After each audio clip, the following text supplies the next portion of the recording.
একটা গল্প বলবো, শোনো। রূপকথার এক গ্রামে নদীর ধারে একটি ঘর ছিল, যার নাম ছিল 1000 আয়না ঘর। সেই গ্রামে সুন্দর হাসিমাখা মুখের একটা ছোট্ট মেয়ে ছিল। মেয়েটি একদিন তার বাবা মার মুখে শুনতে পায় যে তাদের গ্রামের আয়নাঘর এর কথা। এর আগে মেয়েটি কোনোদিন ঘর থেকে বের হয়নি, সে প্রকৃতি দেখেনি কোনো বাস্তবতা। তো সে একদিন চিন্তা করলো যে সে ওই আয়নার ঘর দেখতে যাবে, কিন্তু একা একা যেতে সাহস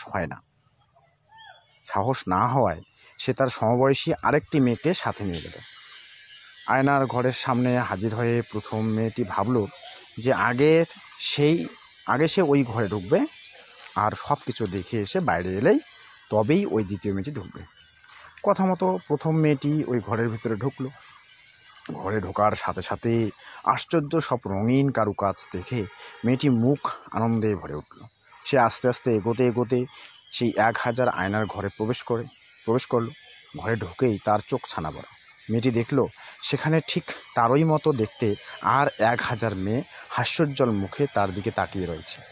সে যা করছে বাকিরাও ঠিক তাই করছে। মেয়েটি এবারে সব কিছু দেখে অনেক মজা পেয়ে বাইরে চলে এলো এবং তার সাথীকে সব ব্যাপারে খুলে বলল এবং বলল যে এমন সুন্দর জায়গা আমি আগে কখনো দেখিনি। সুযোগ পেলেই এবার থেকে আমি ওই জায়গায় চলে আসব। সব কথা শুনে এবারে দ্বিতীয় মেয়েটি কিছুটা ভয় মন নিয়ে ঘরের ভিতরে ঢুকলো। ঘুরতে আতঙ্কিত মনে সেও এবারে সেই 1000 আয়নার ঘরে প্রবেশ করল। ঘরে ঢোকার সাথে সাথে মেয়েটি ভয় পেয়ে উঠল। ভয়ে মুখ ফ্যাকাশে হয়ে গেল, আতঙ্কিত হয়ে উঠল চোখ। সে খেয়াল করলো যে ঠিক তারই মতো দেখতে আরও 1000 মেয়ে আতঙ্কিত আর ভয়ার্ত চোখ তার দিকে তাকিয়ে রয়েছে।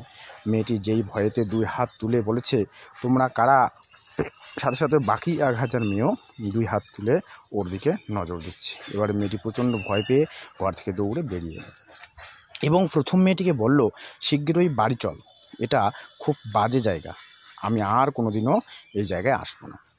এখান থেকে আমরা শিক্ষা পাই এটাই যে জীবনটাও একটা আয়নার স্বরূপ। আপনি যেভাবে জীবনকে দেখবেন সেও ঠিক সেভাবেই আপনার কাছে ধরা দিবে।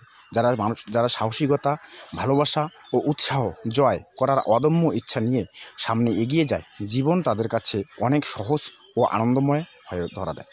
কিন্তু যারা হতাশা, ভয়, মানসিক অবসাদ নিয়ে সামনে এগোতে যায়, তাদের চোখে সাফল্য যেন মরীচিকা, জীবন হয়ে ওঠে ক্লান্তিকর, বিষণ্ণময়।